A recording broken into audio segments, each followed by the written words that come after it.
Hey up you lot, we're talking about SmackDown today, and if you don't like this video, I'll give you a smack. Do I look like somebody that could give anybody a smack?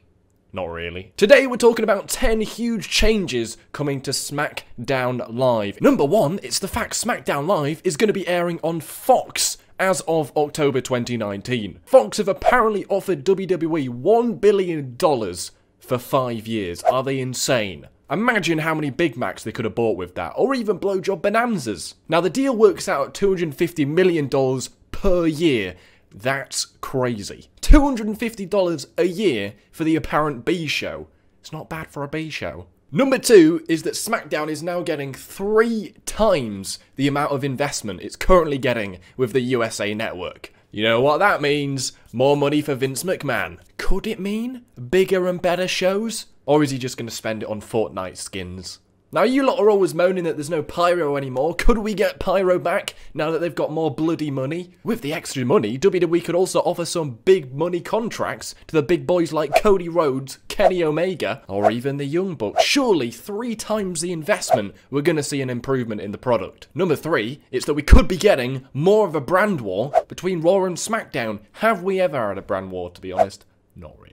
For the first time since the brand split in 2016, Raw and SmackDown will be on separate networks. That's massive. That's like Coronation Street and EastEnders airing at the same time. The grannies would go mental. It would be more messier than a Royal Rumble in England. With each network fighting to get the better show each week, it could actually become quite competitive. With SmackDown having 3 times the investment it's currently got, it's quite likely that SmackDown might even take over Raw. Number 4, moving back to Friday nights. The biggest rumour is that SmackDown's off back to Fridays instead of Tuesdays. Thank Christ for that one. I get proper screwed over with this every week, because if I miss Raw, I have to watch it on Tuesdays, and if I don't have time on Tuesdays, I'll probably watch it on Wednesday. By then, I've already missed SmackDown, and I have like a huge backlog of shit I haven't watched. Give the Cushmeister more time, people. 2 nights of wrestling back to back is a bit much. That's 5 hours of wrestling in 24 hours. It's a bit much. Some might say mental, chicken oriental.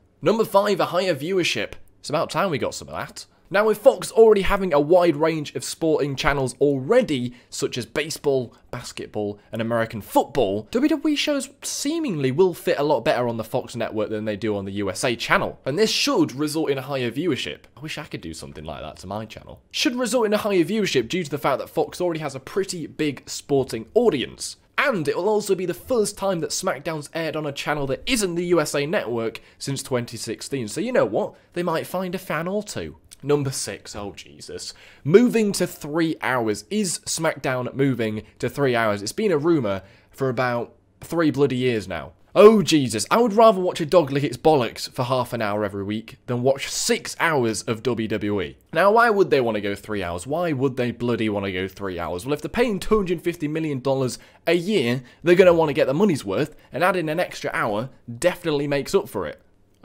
Now, WWE's pay-per-views apparently now are all going to be 4 hours as well. So to be fair, they might need the extra hour every week.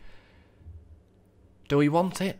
Not really. I joked a few months ago that we're all going to die due to overexposure to WWE. I think it's going to happen, people. Number 7, top Raw stars moving to SmackDown. Talking of overexposure, could the likes of Roman Reigns, or even Braun Strowman, Seth Rollins, Dean Ambrose, for once, could they actually move over to SmackDown Live? Stars like Brock Lesnar and Roman Reigns, and you could even argue that Ronda Rousey would never be able to be going on SmackDown Live because it's always been the B show, but now they've got this huge investment. Why can't they be on SmackDown Live? With this huge investment, it is pretty likely that we're going to get at least possibly Roman Reigns, a Seth Rollins, somebody like that going to SmackDown Live, because it's going to be equal now. Who would you guys want to see on SmackDown? I've always fancied Roman Reigns. Number 8, Fox and UFC. This one is slightly interesting. Now, Fox airs some UFC programming in a deal worth around $175 million annually. Now, we've already seen the likes of bloody Brock Lesnar, CM Punk, Ronda Rousey, the 4 Horsewomen. Conor McGregor's interested in an appearance. Could we get more of a UFC collaboration? Obviously, UFC and SmackDown being under the same roof could actually improve a possible collaboration. We know both companies are interested. 205 Live being cancelled. Oh, what a shame. I don't even watch it. I actually had to Google who the champion was. That's not a good sign. Now, it's likely 205 Live is going to be cancelled by the time SmackDown rolls around on the Fox channel on October 2019. This is either because SmackDown's going to become 3 hours, or it's just not worth the investment. Is it really worth Fox promoting the 205 Live show? Somebody even joked on Reddit that 205 Live wouldn't even be a thing by October 2019, so there you go. Now, if 205 Live does actually stay, it's predicted it will be taped on Mondays after Raw. Number 10, the brand split ending. I know I'm contradicting myself. Do I look like somebody who knows what he's on about? I know, it's a huge bombshell. This would make even more of a splash than if Big Show jumped into a swimming pool. Now, if Fox paying $1 billion, have I mentioned that yet? I don't really know. They're going to want to have the biggest and best names available for their programming. Does it make any sense anymore for WWE to spread their talent over 2 networks? It really doesn't. With WWE also cancelling their single branded pay-per-views, it does look quite likely that we could be coming to an end for the brand split. Would Fox be happy seeing the likes of Brock Lesnar and Braun Strowman being on Monday Night Raw, and then they're like, nah lads, you can't have him? They wouldn't, would they? They will want all the big talent on their show as well. So what do you guys think about this? Which is the one that's most likely to happen, and which is the one that you want to happen? Let me know down below. Thanks for watching, people. Smash the likes. Check out these other videos as well. Take care. Spike your hair.